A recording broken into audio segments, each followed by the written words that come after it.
Hello, I'm Beck with TheBestSalesTraining.com, and today I want to talk to you about setting goals and the economy.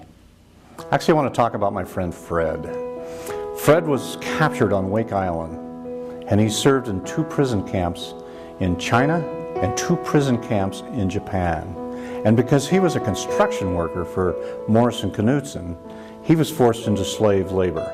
And this is a guy that when he was liberated from Japan, they had to take him to a hospital in Seattle, and he was in a hospital for well over a year.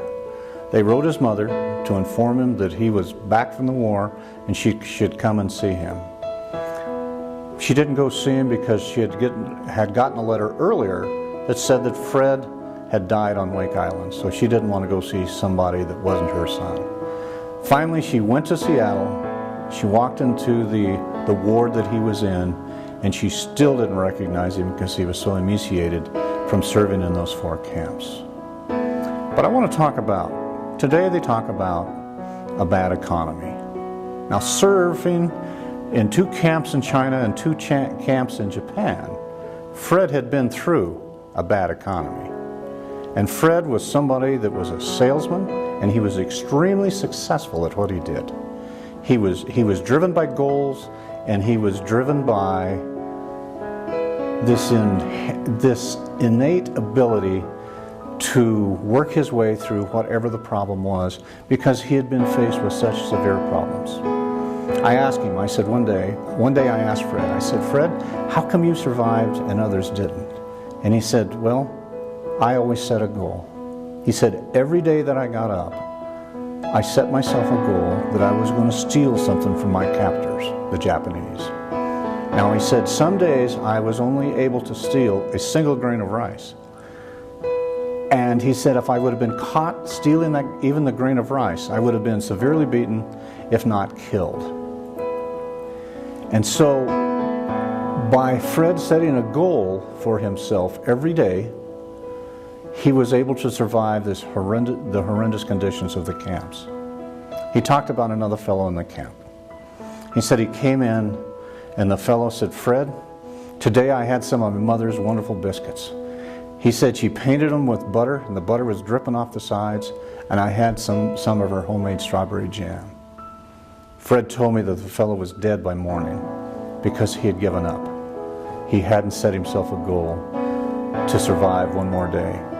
He said they could kill me at any moment, but I had a goal to be positive that I was going to get something from them. I was going to get something out of my experience.